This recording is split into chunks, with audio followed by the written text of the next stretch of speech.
Good to see you again. Yeah. Let's start with the pandemic.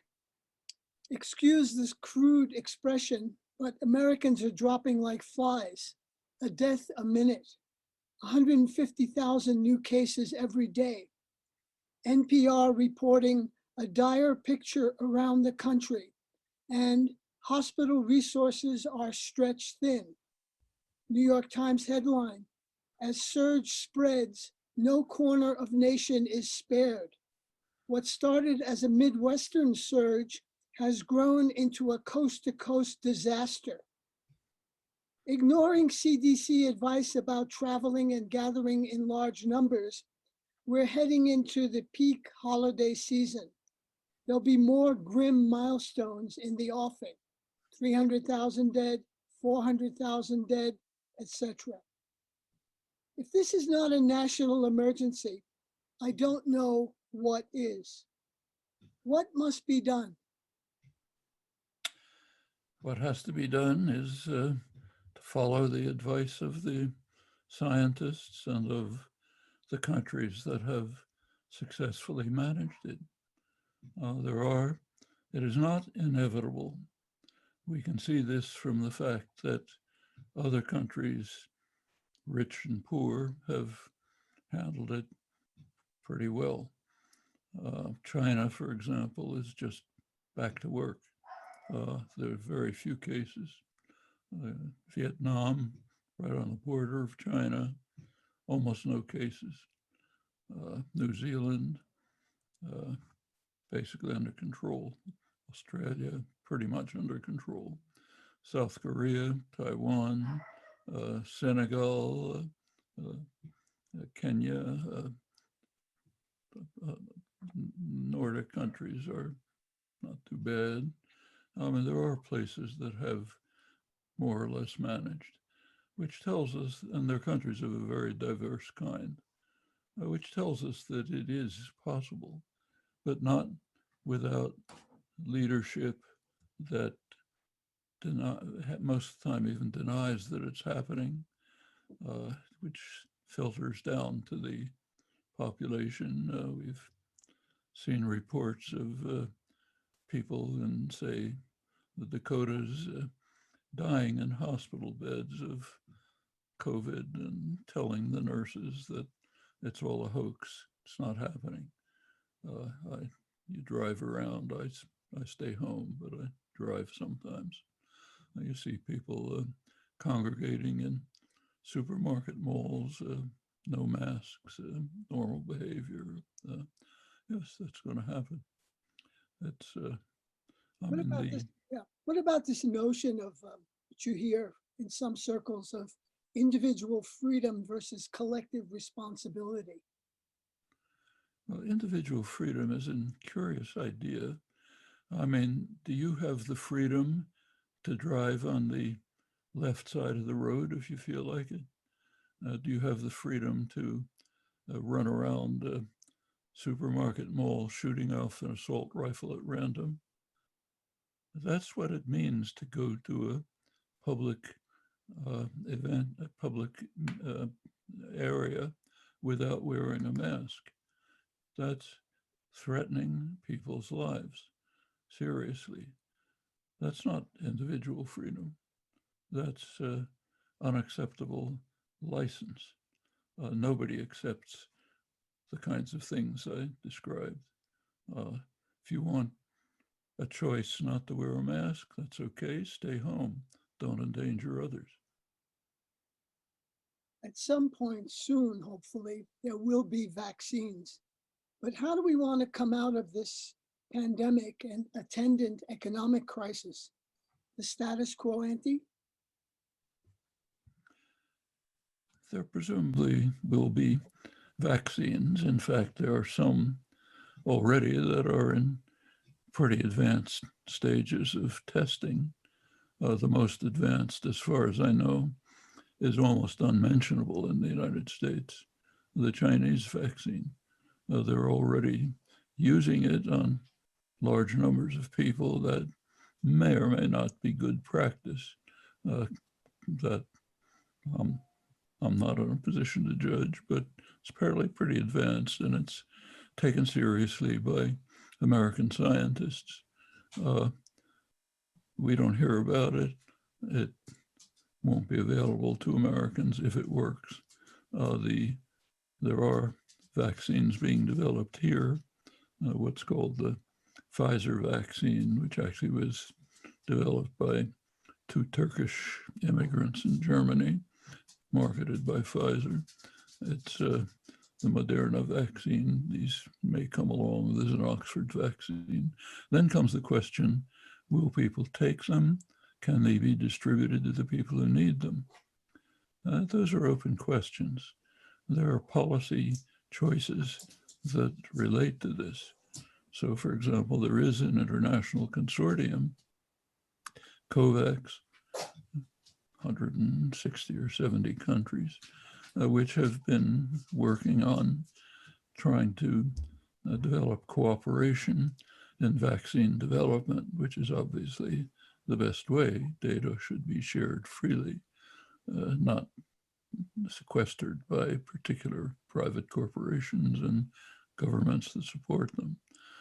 Should be shared freely, should be general involvement. There should be no monopolization of potential vaccines.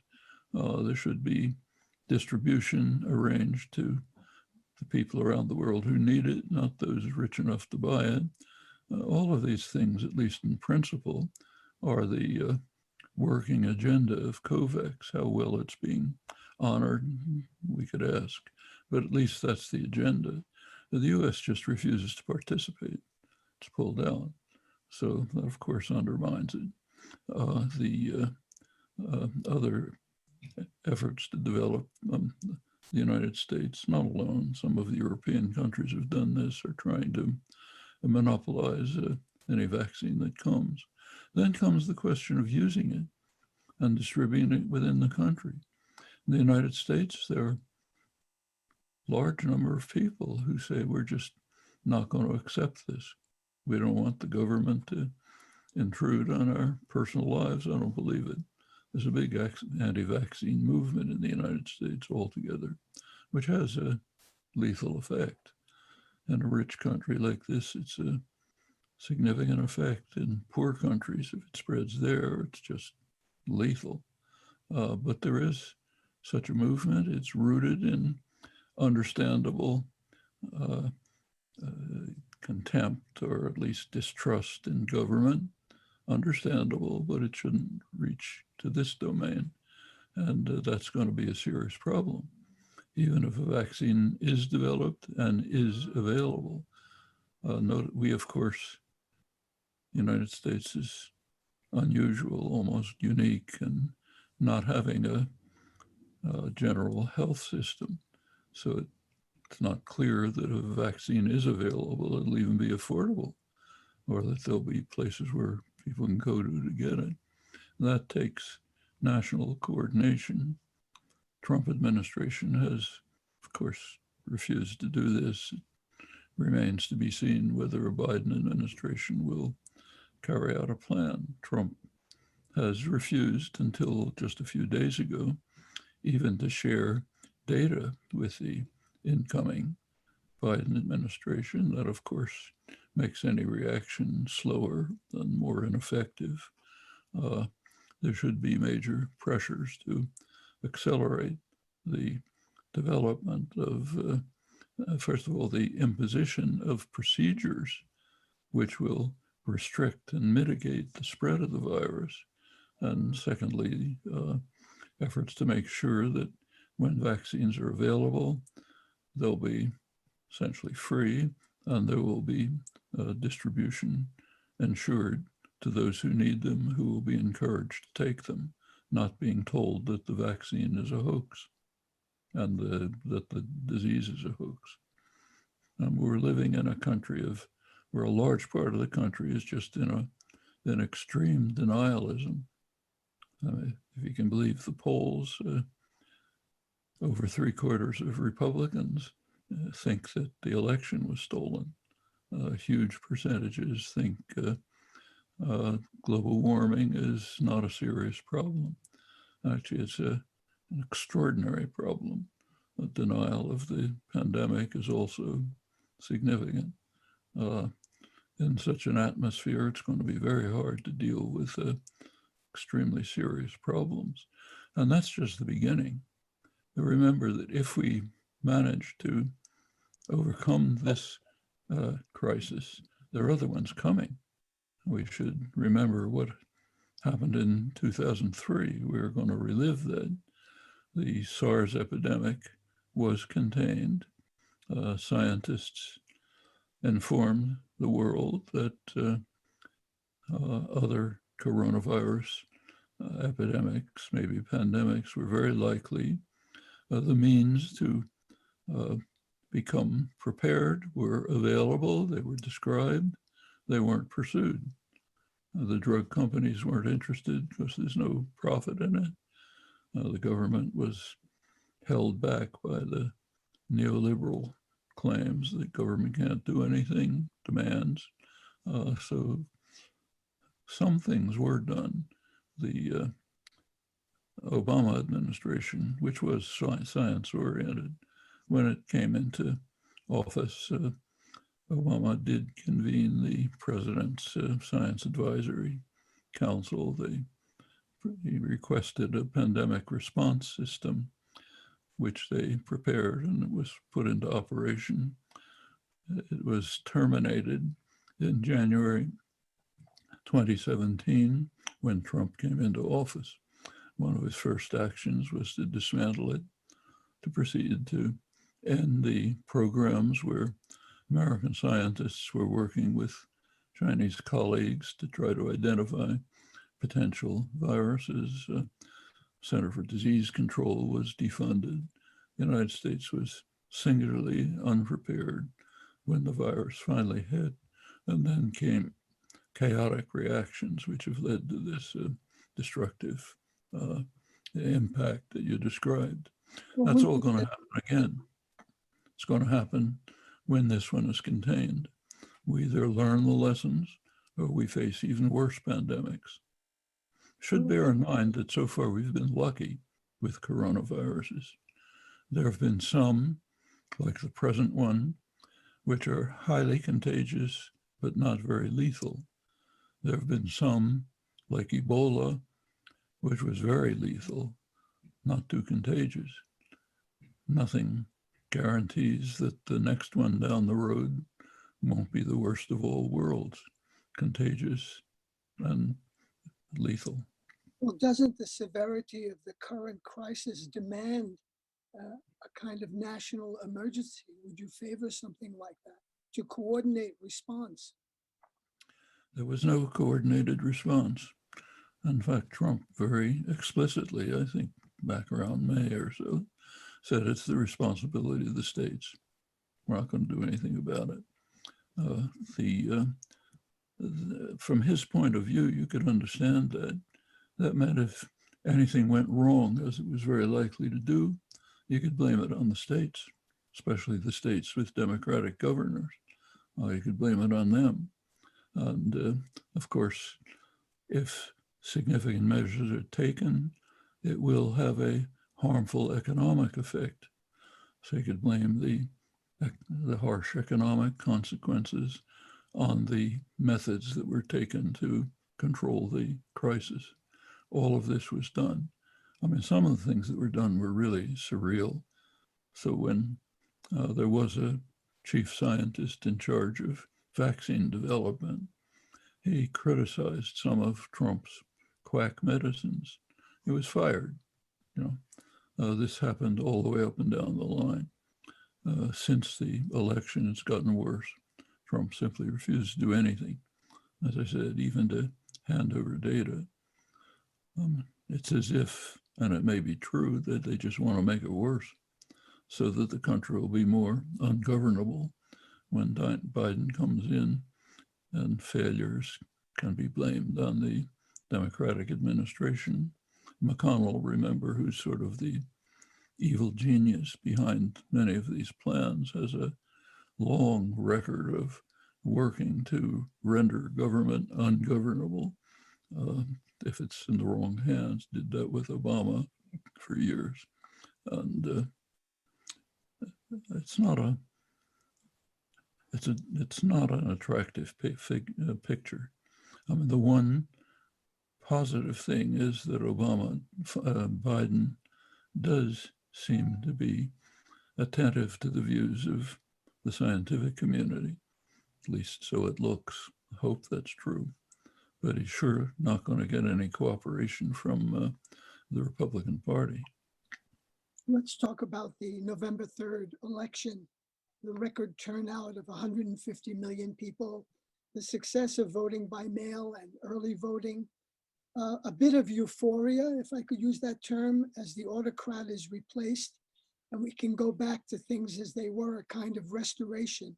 A sigh of relief was audible in establishment circles and in media pundits like David Brooks and Thomas Friedman and Mark Shields. You wrote to me a few days after the election. You said of the results, I'm quoting you, relief, but no celebration. Depressing to see Democrats blow it again. What did you mean by that? Because the Democrats had plenty of money. What was the problem? What happened to the blue wave? The Democrats lost to an incredible degree. They lost at every level except for the presidency. And the presidency was a vote against Trump, even by many of the wealthy who were tired of the corporate sector and tired of his antics. But at every other level, Congress, state legislatures, local elections, they lost, and badly, literally at every level. And this was, if you think of the circumstances, it's astonishing that Trump was even able to run. Here's somebody who had just killed tens, if not hundreds of thousands of Americans through malevolent practice, let alone all of his other crimes. And he's running for president and considered a viable candidate. And not only that, but the whole ticket that supported him won at every level. It's an amazing defeat for the Democrats. And you take a look, and you can ask, not that the Democrats are all that great, but it was just in terms of party politics, it was a shocking failure. And I think you can see why. And the Democrats devoted their campaign efforts to try to swing some affluent suburbs towards the Democrats. Well, maybe they succeeded in that, but that's not enough to develop any sort of electoral strategy. In fact, this has been going on since Obama. Since Obama, the Democratic Party has pretty much abandoned its activities at the local and state levels. Just doesn't bother. It's a party of Wall Street, rich professionals, and so on. The others will take care of themselves. And you can see this in particular cases. So there's been a lot of discussion about the quite remarkable Democratic Party losses in South Texas on the border, largely Mexican-American community. Well, number of reasons. These are areas that hadn't voted for a Republican for a century, literally, since Harding. Trump did quite well, even won in some areas. Dramatic reversal. A number of analyses have been put forth, but one that I think is very telling is that these are oil, this is an oil economy. And if you read liberal commentators, they say that that Biden lost it because of the terrible gaffe in his last, debate. You'll recall at the end of the last debate, Biden said something which had liberal commentators just shocked at his terrible gaffe. He's a horrible thing to say. And he was then trying to overcome the mistake others were trying to do it too. What was the mistake? He said, we have to do something to prevent the human species from being destroyed. That's basically what he said. Those weren't his words. His words were, we have to face the fact that there's going to have to be transition to a non-fossil fuel economy, which is equivalent to saying we have to do something to try to make sure that, make it likely at least that human society can survive. That was a horrible gaffe, and it affected the oil-producing economies because people felt, you hear it from interviews and so on, the Democrats are going to take my life away, going to take away my job, my community, my businesses, and so on, just because some pointy-headed liberals claim that there's a climate crisis. Okay. Now, of course, the gaffe was not saying it loudly and clearly. Yes, we have to say that loud and clear. We have to get off a fossil fuel economy and fast within a couple of decades, which means not delaying, starting now, cutting it back each year so that, say, by mid-century, we've finished with fossil fuels. That has to be said strongly and persuasively. So what do you do about the oil-producing sectors? What do you do about South Texas or areas where there's fracking in Pennsylvania? You don't just say, sorry, folks, you got to lose your jobs and your business and everything else because we say there's a climate crisis. What you do is go down there and organize and explain to people what it means. It means, first of all, that this is inevitable. We have to do it. Your children and grandchildren will be consigned to hell if we don't. Secondly, there's an effective way to do it, and a way to do it which will improve your lives, give you better jobs, a more livable environment, better community, better health. Here are the ways. I'll spell them out to you. It happens to be true, and it can be done, but it's not done if the Democratic National Committee is devoting its efforts to try to convince a couple of affluent suburban women to shift their vote. You have to be down there working on it. And in the places where there was mostly Latino organizing, was effective. And where I live, Maricopa County, Arizona, there has been extensive organizing Latino leadership for several years, and it continued. And they voted against Trump, but it has to be done. And the same was true of many other issues. I mean, take the liberal Democrats are claiming that the election was lost because, the crazy leftists were saying defund the police. All right, think about that for a minute. If you just say defund the police, yeah, you're going to lose. You're telling people, I want you to have no protection if somebody breaks into your home. Nobody wants to hear that, okay? On the other hand, if you give the actual substantive meaning of defund the police, as Bernie Sanders, a couple of others tried to do, it's a sensible, attractive program which people will support and which the police will support. It says, take away from the police responsibilities that they should never have in the first place. In fact, the large majority of their responsibilities. And police shouldn't be involved in domestic disputes or mental health problems or lost dogs or overdose of drugs and so on. That's not police business. These things all should be handled by community services under community control, which can do them better.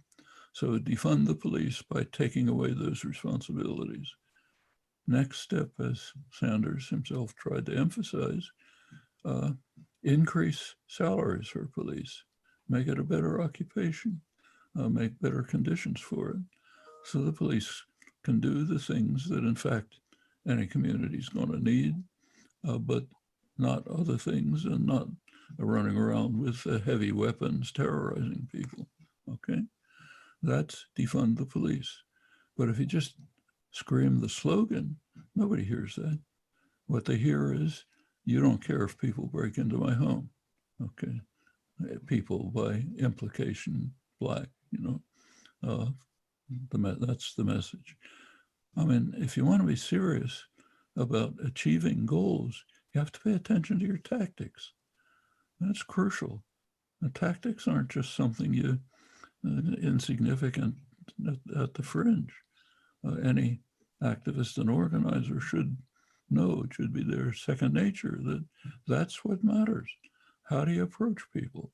How do you get them to understand what you're trying to say, what you think is for their benefit and for the benefit of others? Not by shouting a slogan. It takes work, takes direct organizing activism. It's interesting the alacrity of the establishment Democrats to blame their poor showing on, as you mentioned, not by name, but Ocasio-Cortez and Rashida Tlaib and Omar Ilhan and Presley and all the other young, many of them women, activists. We need real engagement from the local level on up.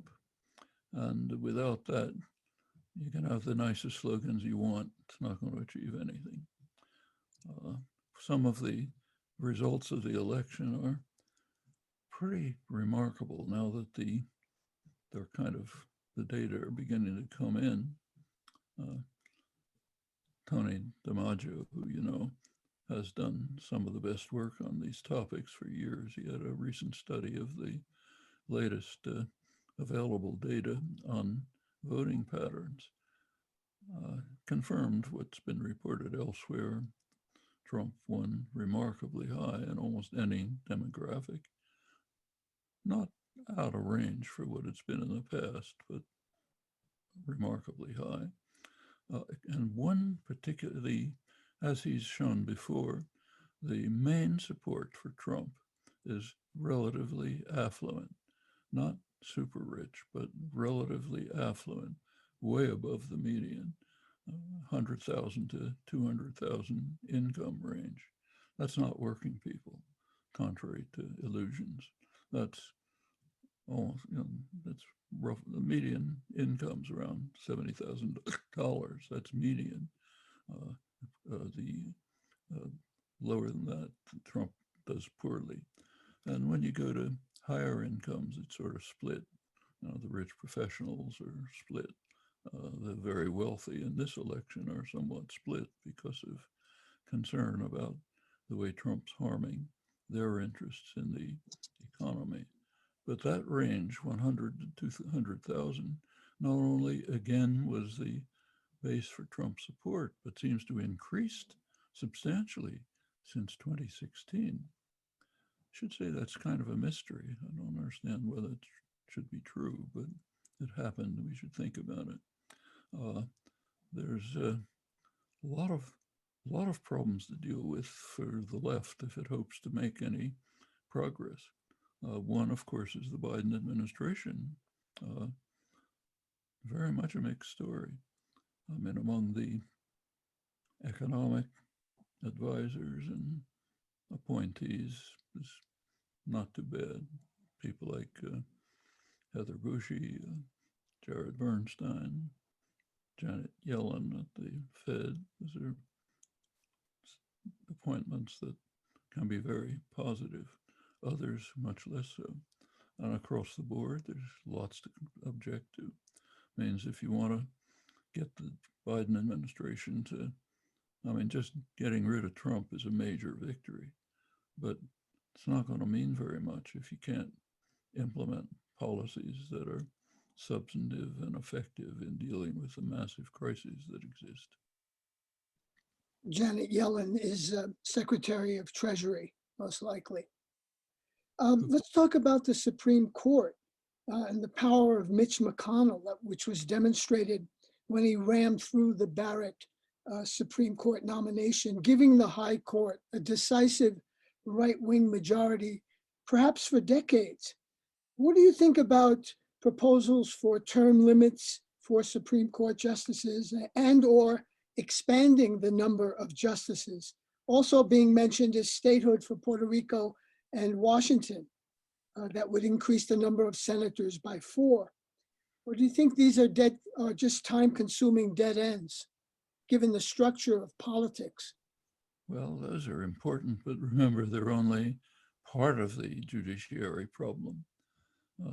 McConnell, for 10 years now, has been working hard to ensure that the entire judiciary, top to bottom, will be staffed by young, ultra-right Federalist Society lawyers who will be able to maintain the ultra-reactionary McConnell, Trump-style programs for a generation by simply blocking everything else at every level.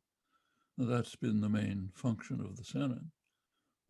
First, blocking Obama's nominees, second, by ramming through the huge number of ultra-right young nominees during the Trump years.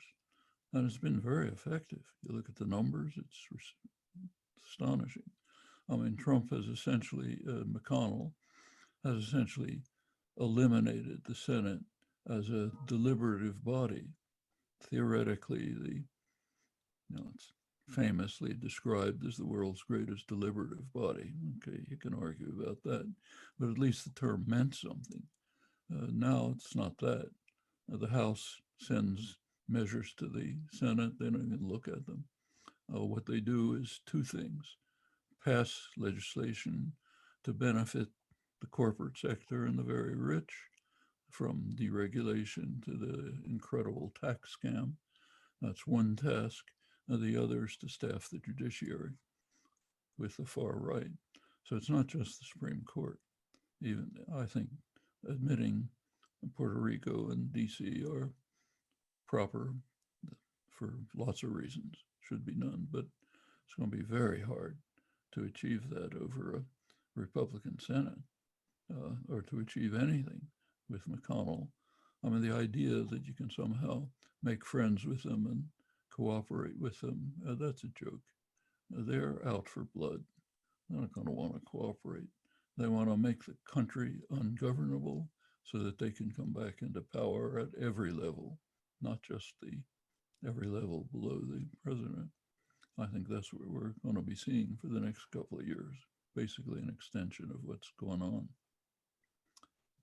Howard Zinn, though, had this to say: it would be naive to depend on the Supreme Court to defend the rights of poor people, women, people of color, dissenters of all kinds.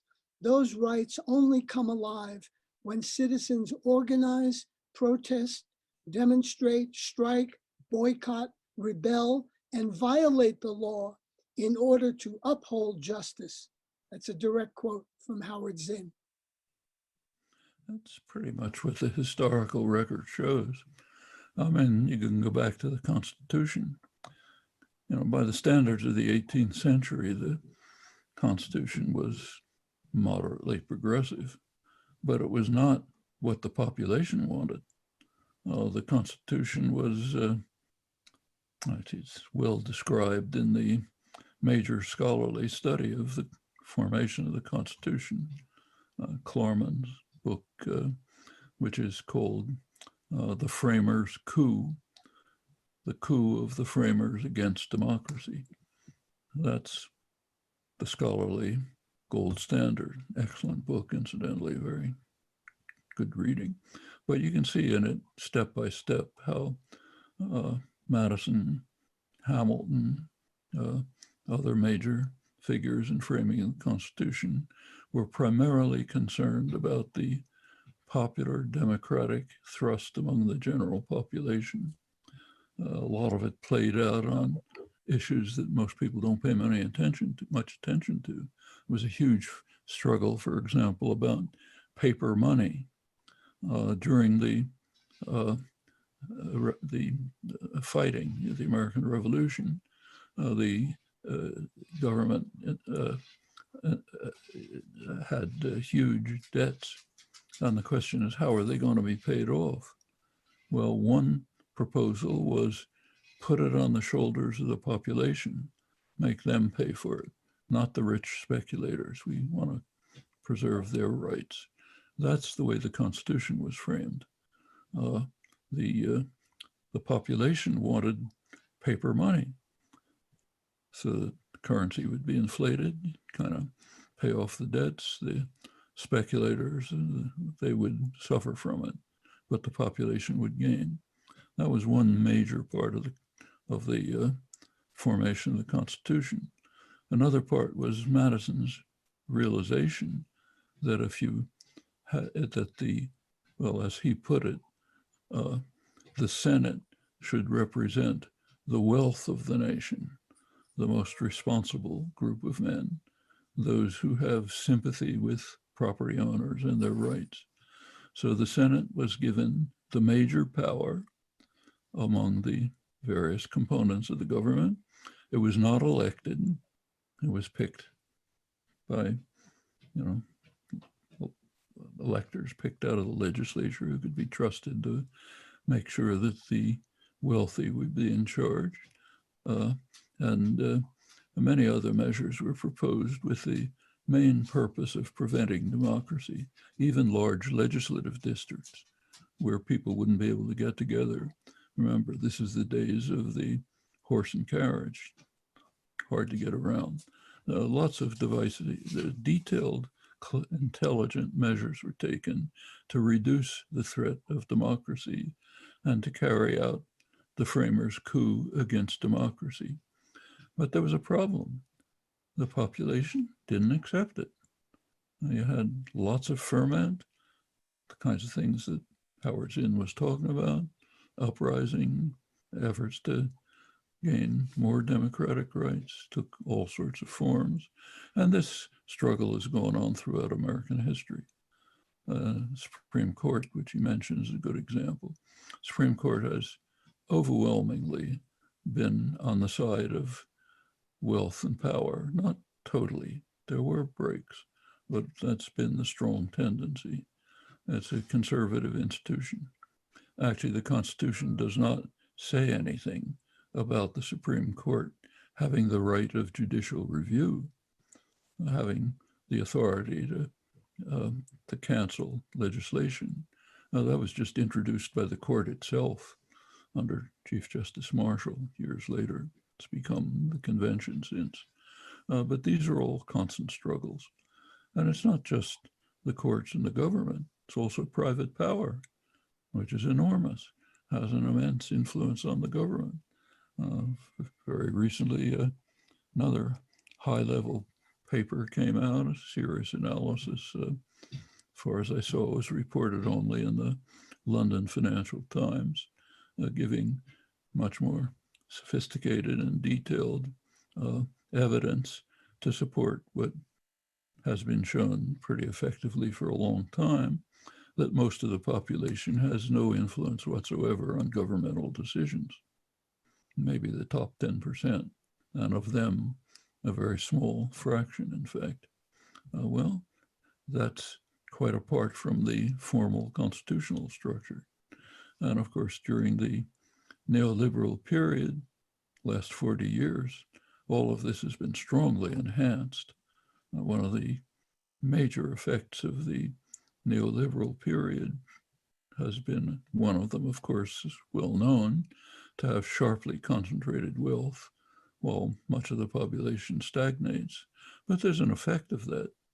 That has an immediate effect on undermining of democratic decision-making for perfectly obvious reasons. I don't recall how much we've talked about this, but there was a pretty remarkable study, which should be better known, on the transfer of wealth from the working class and the middle class to the extreme wealthy during the years since Reagan. The Rand Corporation, ultra respectable analysis corporation, came out with an estimate of what they call the transfer of wealth. We should call it the robbery of the population by the very rich. Their estimate is, in the last 40 years, is $47 trillion. That's not small change. And it's an underestimate because it doesn't include lots of other things. Reagan opened the spigot on all sorts of other ways to rob the public, like tax havens, shell companies, other devices. Clinton added to it, not only by his radical deregulation of the financial institutions, which just set them into the stratosphere, but also by his so-called trade agreements, which had nothing much to do with trade, certainly very little to do with free trade, but were highly advantageous to great corporate wealth and very destructive to the working class, as they predicted in advance. And in fact, this happened. So there's been this massive robbery of the population for 40 years and has its effects on the way the government works. That's why you end up with, say, 90% of the population being basically unrepresented. And these struggles go on constantly. They're going to go on in the post-pandemic world. It's a radical class struggle, but only one element in the struggle is always fighting: the business world. They're dedicated. They never stop. They didn't stop during the New Deal, continued afterwards, always going on, unless the working people, general population, take part in the class struggle, they're going to get it in the neck. Let's talk a little bit about historical memory. The 75th anniversary of the Nuremberg Tribunal for high-ranking Nazis was just marked.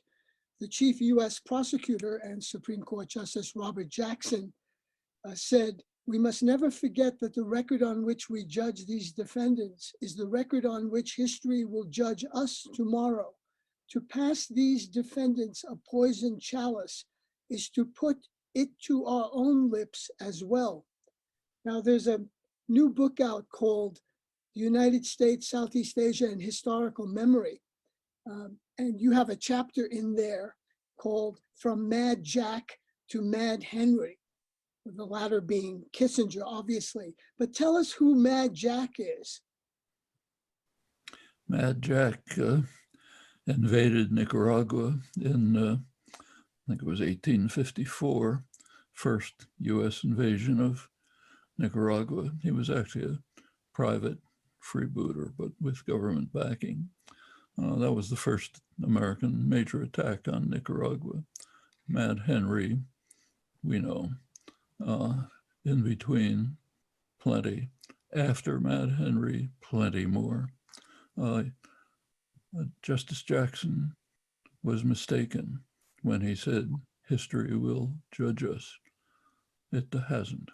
History hasn't judged us. History has ignored us. The custodians of history, mainly liberal intellectuals, don't talk about this.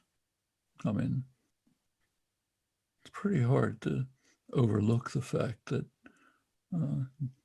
try giving a talk in a law school, that I've sometimes done, and ask them what they think about the fact that every US president radically violates the US Constitution. Radically. Straightforward. You can explain it to a 10-year-old. Take a look at Article 6 of the Constitution. Treaties entered into by the US government are the supreme law of the land. Okay? What's the main treaty entered into by the US government since since the Nuremberg Tribunal. UN Charter. What does the UN Charter say? Take a look at Article 2.4. It says, the threat or use of force in international affairs is outlawed. It's a criminal. Can you think of any American president who hasn't used either the threat or use of force in international affairs? What does it mean when every president and numerous high officials, including the Nobel Prize Peace Laureate Obama and many others, what does it mean when they say that in the case of Iran, all options are on the table? Is that a threat of force? Is that a violation of the US Constitution? I'll even put aside the use of force. How about Obama's massive global assassination campaign to kill people who the government claims are threatening us? I suppose that any other government was doing that. I suppose that Iran was killing people around the world who they claim are a potential threat to them. And we'd notice it. When we do it, doesn't matter. It was actually an interesting article that came out a couple of days ago by a major British legal authority who's been defending some of the Guantanamo prisoners. He pointed out that of the prisoners in Guantanamo, overwhelming majority, there are plenty who still remain without any charges, but there are the great majority have been released after US intelligence agencies carefully inspected their records and discovered that they were no threat. Now, these are supposed to be the worst of the terrorists. Those are the ones the drone campaigns are aimed at. You kill plenty of other people, but theoretically, they're aimed at the people who are supposedly threats. Well, people who are sent to Guantanamo are the peak of those who are supposed to be threats. And after years of torture and illegal imprisonment and other atrocities, they were released because it was recognized they never were a threat. What does that tell you about the drone campaign? Well, you don't have to be a genius to figure it out. It means we're just murdering people. Not only the people we aim at, who we often miss, but their families, children, wives, community, terrorizing areas, because we're trying to kill people who aren't a threat, but who somebody mistakenly said were a threat. But even if they were a threat, I mean, is Mike Pompeo a threat to Iran? So why don't they kill him? Would that be okay? Would we cheer? Doing what we're supposed to be doing? Going back to Robert Jackson, I'm afraid he's wrong. We have proven him to be wrong. The intellectual community, good liberals, legal authorities have simply said, we're not subject to the law. Even our own Constitution doesn't apply to us. What applies to us is what we feel like doing, okay? And was Goering right? Goering was the highest ranking Nazi at Nuremberg. Was he right when he said, the victor will always be the judge and the vanquished the accused? Well, unfortunately, it's true. I mean, take even the Nuremberg Tribunal itself.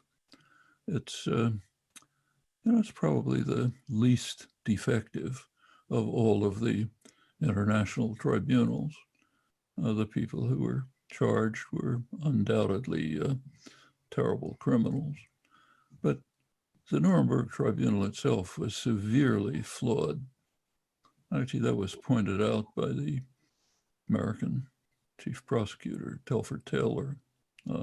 He wrote about it later, and he agreed that there was a deep flaw in the tribunal. Essentially, the tribunal defined a war crime as something you did and we didn't do. So urban bombing of urban concentrations to try to kill as many civilians as possible was not considered a crime. The reason was the British and the Americans did it far more than the Germans. So therefore it's not a crime. So destroying cities with the explicit goal of killing civilians, that was, after all, the explicit goal. We have to harm their morale by killing civilians, not secret. That wasn't a crime. Uh, uh, uh, Dresden, other German cities, Tokyo, much worse than Hiroshima, not crimes. In fact, if you take a look at the tribunal, the German war criminals were able to plead successfully that what they did was also done by the West. So therefore they were freed. Admiral, the submarine commander, Admiral Donitz, was charged with attacking civilian targets and so on. His defense lawyers brought in his defense, American admiral, who said, yeah, we did the same thing. Okay, therefore it's not a crime. That's the Nuremberg tribunal, the best of all the tribunals. So I'm glad the tribunal took place. It's better than if it didn't, but we shouldn't have any illusions about it. It was deeply flawed. It was Victor's justice. Tokyo tribunal was just ridiculous. I mean, Japanese commanders were executed because of crimes committed by troops they had no contact with, things like that. Yeah, we've covered that. Now, in the book, Retargeting Iran, you discuss in the chapter US war with Iran, covert and overt, the proposal for a nuclear weapons-free zone in the Middle East. Now, few people have ever even heard of this. And then you mentioned the 1976 Symington Amendment. He was a senator from Missouri.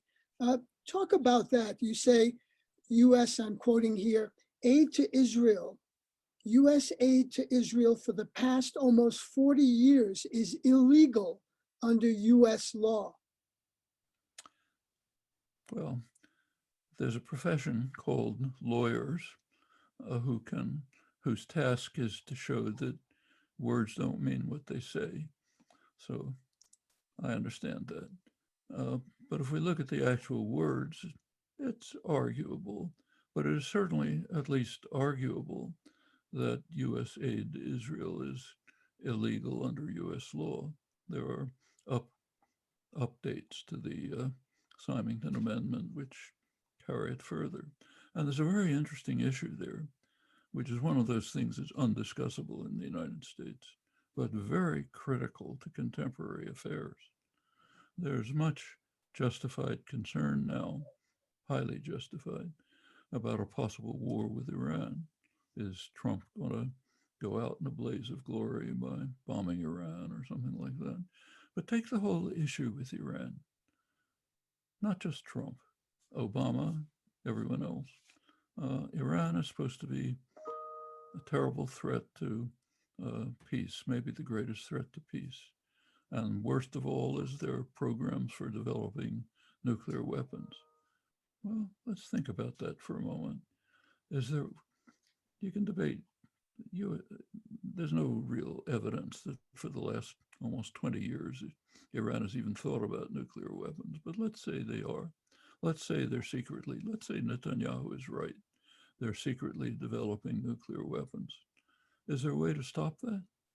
Yeah, a very simple way. Impose a nuclear weapons-free zone in the Middle East with intensive inspections. And we know that inspections can work. US intelligence confirms that. The International Atomic Energy Agency confirms it. They were very effective during the period of the JCPOA, the Joint Agreement. So reinstitute them and impose a nuclear weapons-free zone. Is anybody opposed to that? Actually, only two countries, the United States and Israel. Arab countries strongly in favor, Iran strongly in favor, non-aligned countries, most of the world, former non-aligned, so-called G77, 130 or so countries, strongly supporting it. Europe supports it. Every time it comes up, the US vetoes it. Obama in 2015 came up at the Non-Proliferation Treaty Review Commission.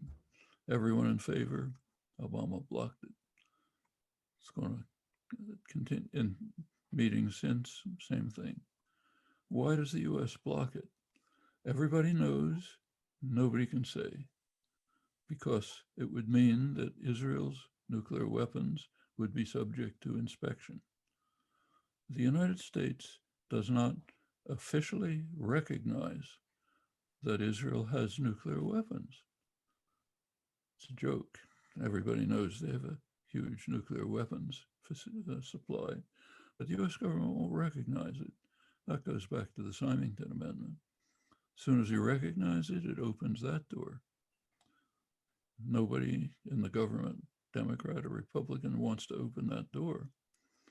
The liberal intellectual community doesn't want to open that door. So you don't have any discussion of a very simple way of ending whatever threat you think Iran poses. So no justification for murderous sanctions, no justification anyway, but the official justification gets totally knocked out. No justification for the efforts to torture Iranians, especially now during the pandemic. None. All goes. Simple solution. Can't talk about it. I mean, you can talk about it in arms control circles. And it's a free country. I can give talks about it, as I've done 1,000 times, pointing this out. And of course, audiences understand immediately. In fact, I should say that if there were a really functioning Palestinian solidarity organization here, this would be one of its top priorities. Let's impose a nuclear weapons-free zone in the Middle East. Let's pursue the fact that US aid to Israel is arguably even in violation of US law. This is not incidentally the only case. There's the so-called Leahy law, Patrick Leahy, which bans US military aid to any military unit anywhere that's engaged in systematic human rights violations. I mean, the Israeli army is up to its neck in systematic human rights violations all the time. I mean, read about it in the Israeli press. Israeli human rights groups, B'Tselem, international human rights groups. It's not a secret. So yes, there are points where activist pressures could make a big difference. They're not being carried out, unfortunately. But these are things that are kept under a veil. You don't want to talk about them.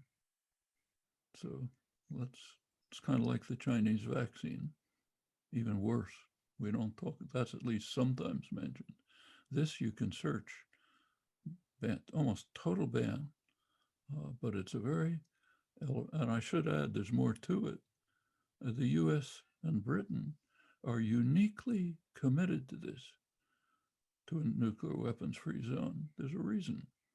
When they invaded Iraq in 2003, the US and Britain rammed through a Security Council resolution condemning, this is actually earlier, after the invasion of Iraq in 1990, after the Iraqi invasion of Kuwait, US and Britain rammed through a Security Council resolution which called on Saddam Hussein to eliminate his nuclear weapons programs, which he in fact did, and has a series of other provisions.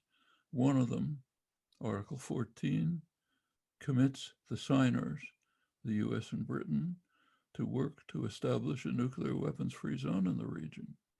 That's a US-British sponsored Security Council resolution calling on these two states to move to institute a nuclear weapons-free zone in the region.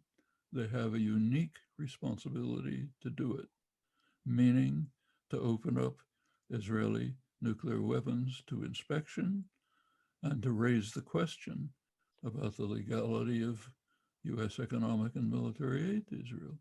That's a duty, direct duty. cannot be discussed.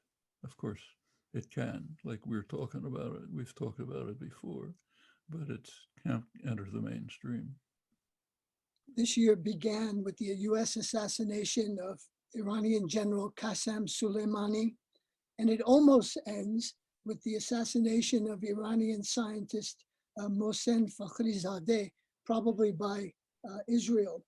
David Sanger, establishment journalist, writing in the New York Times, reported, the assassination threatens to cripple President-elect Biden's efforts to revive the Iran nuclear deal before he can even begin his diplomacy with Tehran. And he continues, and that may well have been a main goal of the operation. About Benjamin Netanyahu, Sanger writes that he has a second agenda, and that is, quoting Netanyahu, there must be no return to the previous nuclear agreement. So nowhere in that article does Sanger even mention that Israel has weapons of mass destruction, nuclear weapons, and that this assassination is yet another example of violations with impunity of international law. What's going on with US-Iran relations in this interim period and the dangers you suggest of a possible wider war? Well, that's an important question, but we should remember there's a background. Why is the US torturing Iran in the first place? Okay, what is the justification for the US sanctions regime, or for any, or for the, this is not the first murder of a nuclear weapons scientist. There's been a string of others.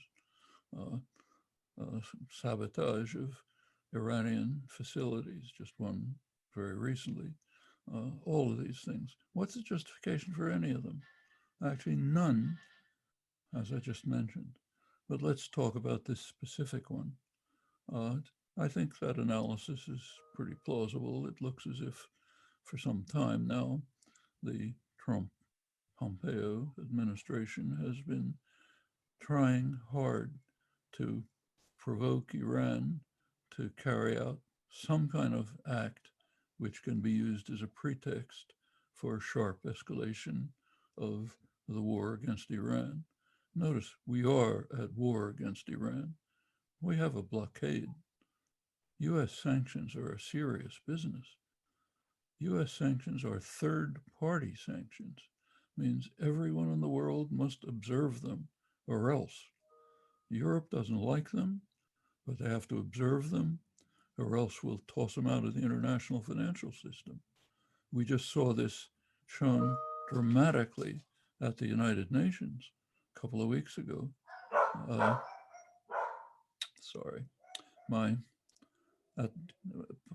United States went to the Security Council and requested, meaning demanded, that the Security Council renew the lapsed sanctions against Iran. They refused. Almost total refusal. Every US ally refused. US reacted. Pompeo returned to the Security Council and said, you are reinstituting the sanctions. They obeyed. You can't step on the toes of the Godfather. This also passed without comment. So this is just one of the many examples where the Trump administration is trying almost desperately to get Iran to carry out some action which they can use as a pretext probably for missile attacks against the nuclear facilities or something like that, to which Iran might respond. For example, they do have the capacity, the missile capacity, to attack the Saudi energy facilities in northeast Saudi Arabia, right at the Iran border. They can attack those. That's the main center of global fossil fuel production. Also, Saudi Arabia's desalination facilities and others. That would set off a huge war. We don't know what it would lead to. But they're eager to do this. to try to ensure, exactly as Netanyahu said, that we do not go back to the earlier situation. Now, actually, I agree with Netanyahu. We should not go back to the earlier to the agreement.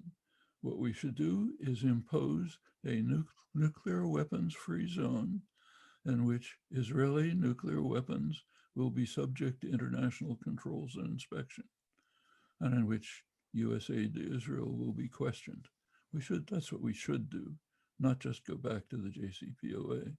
So in some ways, I agree with him, but we shouldn't be trapped in this narrow conception that's provided by the media and general intellectual framework. We don't want to be trapped in that. That's wrong. But that's probably what they're trying to do. I think the analysis is correct. Try to make it very hard. In fact, the Biden administration is playing along. One of their top military appointees, Jake Sullivan, really recently said a couple of days ago that the Biden administration will be willing to consider going back to the joint agreement but the ball is in Iran's court. They have to start by cutting back, by reversing their increased enrichment of uranium. They've got to reverse that, and they've got to have a positive attitude toward negotiations. If they do that, we'll consider it. Okay? Absolutely backwards. We're the ones who should be pleading with them to go back to the negotiations, which we have consistently undermined, actually destroyed under Trump, but undermined under Obama. Even under Obama, we were not living up to the agreements. The agreements say, one part of them is that no party shall try to injure the Iranian economy during the period of the negotiations. I don't remember the exact words, but it was something to that effect. The Obama administration was doing it constantly. We weren't living up to the agreements. But now the Biden administration spokesman is saying, we might be willing to consider going back to the negotiations if they take the first steps, as if they're the guilty party, not us. Okay? We should never accept any of this. A few more questions, Noam. You okay? Need One more. a few more questions? You want some water or something? A couple more questions. A couple of more questions. Yeah, but are the dogs coming? I can, but I'll have to go off to the next appointment quick. So I'll try to be brief. Okay.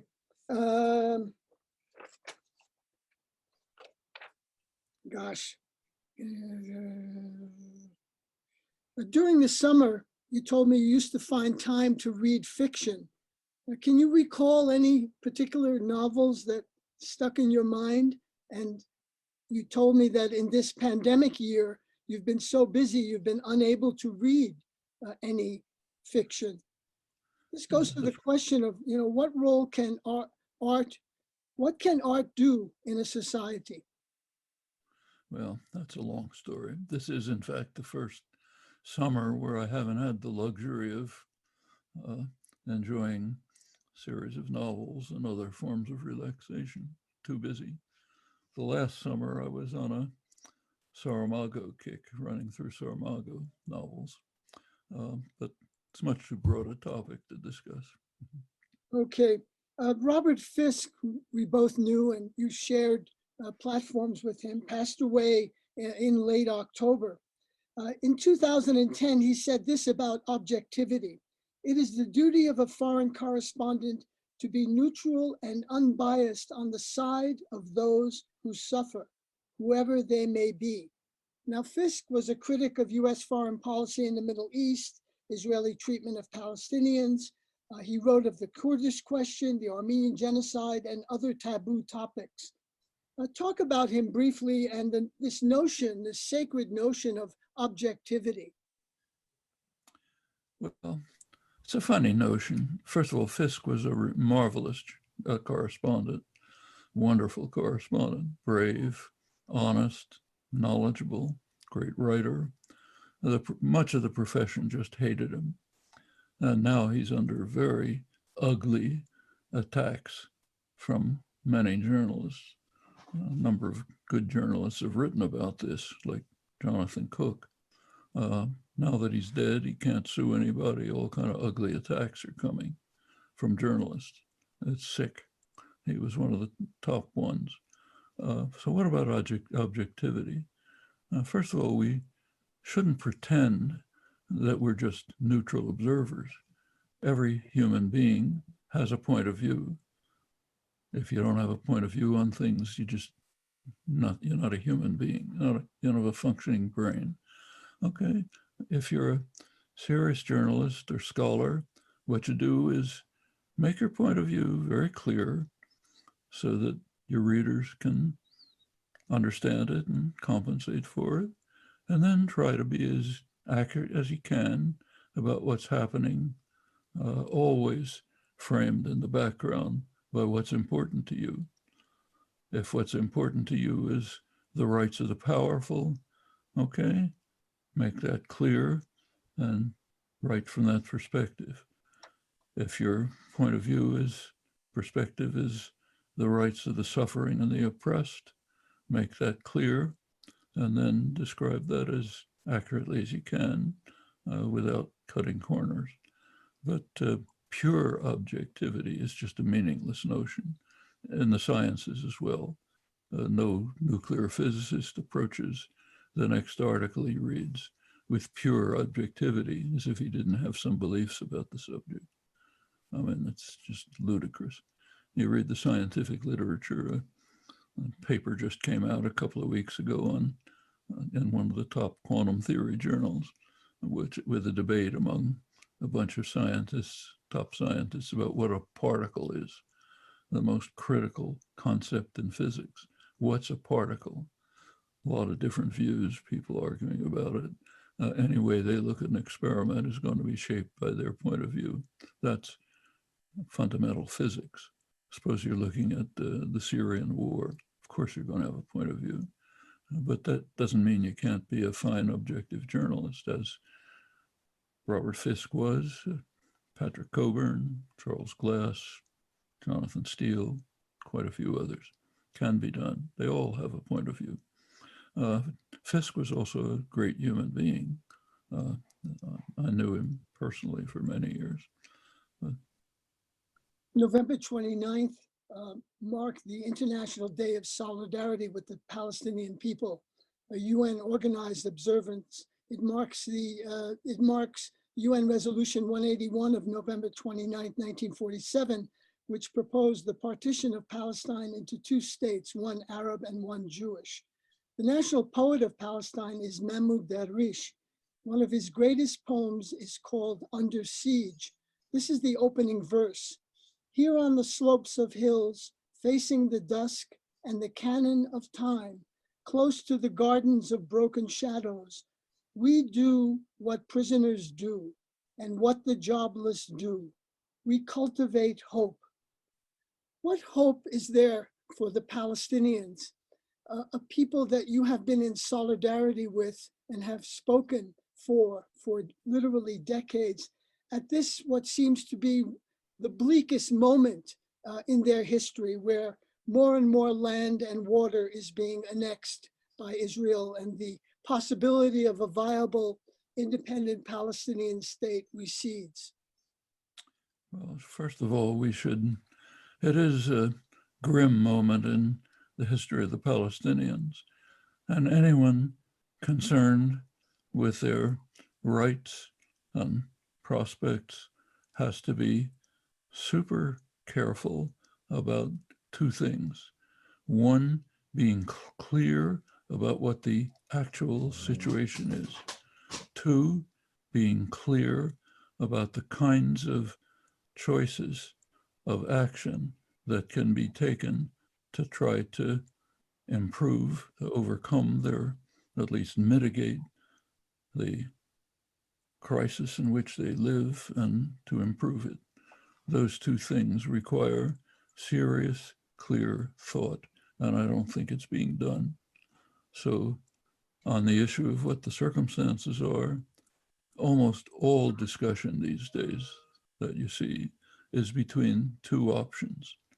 The one is two-state settlement of some sort. There has been a general international consensus on that since the 70s, so something like that. The other option that's considered is one state. Israel takes over the West Bank, and then an anti-apartheid struggle ensues. That's the second option. But that's missing the third and crucial option, the one that is in fact being implemented before our eyes, which has been, it's been the guiding, the major guideline for Israeli policies for 50 years. That's a greater Israel, which Israel takes over whatever is of value to it in the West Bank, formerly Gaza, but now in the West Bank, but ignores, but evades the Palestinian population concentrations. So Israel does not want Nablus, doesn't want Tulkarm, doesn't want Palestinians. So nothing like the anti-apartheid struggle, where the white population needed the black population, needed them, and in fact tried to subsidize the Bantustans, tried to make them look decent to the international community. This is quite different. Israel just wants the Palestinians out. I mean, it does use them for cheap labor and so on, but they can get cheap exploited labor from Thailand or other places, and do, in fact. They just want the Palestinians out. So what they've been doing for 50 years and what you see before your eyes, which you can see if you drive around the West Bank, is a greater Israel in which Israel takes over all the valuable areas, the Jordan Valley, about a third of the territory, fertile land, kick out the population on one or another pretext, take that, take Greater Jerusalem, huge area, about 5 times the size of what Jerusalem ever was, take the city of Ma'ale Adumim, east of Jerusalem, built up mostly in the Clinton years, corridor to it, pretty much bisects the West Bank. Same to the north with town of Ariel, town of Kadumim, leave out the Palestinian population concentrations, nothing in, don't take Nablus, that's for them, till we finally manage to get rid of them. The rest of the Palestinians who live in the areas that Israel's taking over, put them in isolated enclaves, separated from their olive groves, agricultural areas, herds with checkpoints, which occasionally are opened at the will of Israeli soldiers, but just make life impossible for them in isolation, subjected to constant attacks by hilltop youth, other terrorist crazies, and just make life impossible for them.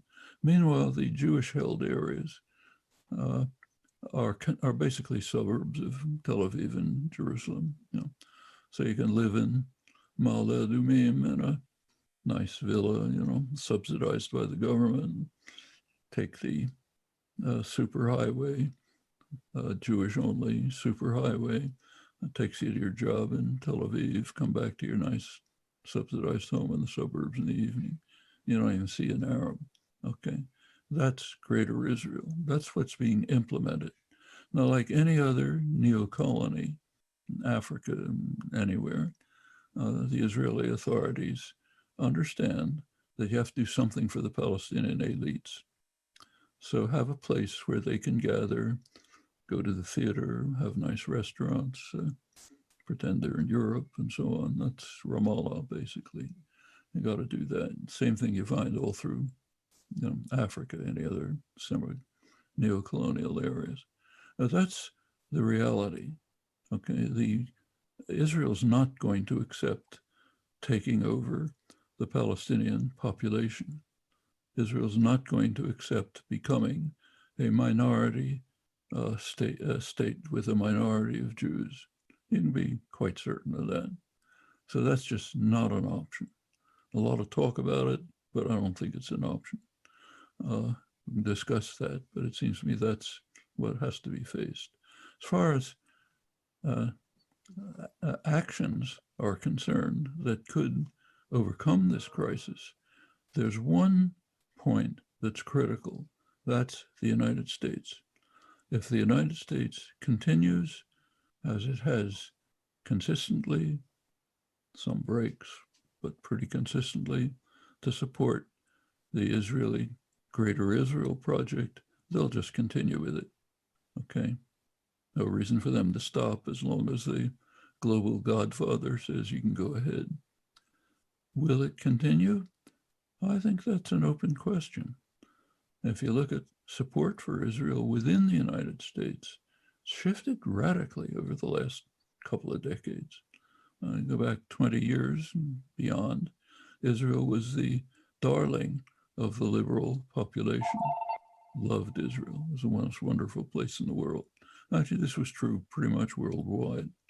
So, you know, Swedish teenagers could go to live in a kibbutz because it was so wonderful. That's all changed. Israel's now a pariah state among liberal opinion. In fact, most people who identify as liberal Democrats are more supportive of Palestinian rights. Support for Israel has shifted to the far right, as Israel itself has shifted to the far right. So the support for Israel in the United States is now the Republican Party. It's evangelicals, ultranationalists, those connected to military industry, which has very tight links to Israel. That's the support for Israel. And there are open possibilities. This is also true of the younger Jewish population, I should say. A lot of possibilities for trying to move to shift US policy. And they're very concrete things. We've already mentioned a few. The legitimacy of US military and economic aid to Israel. Sore point. That's why nobody wants to talk about it. But it's a point for activism. And there are other things like that.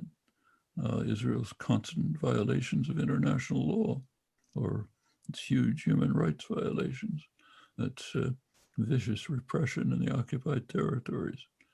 All of this should be front and center. And I think with that, there could be a change in US policy. And it doesn't have to be a huge change.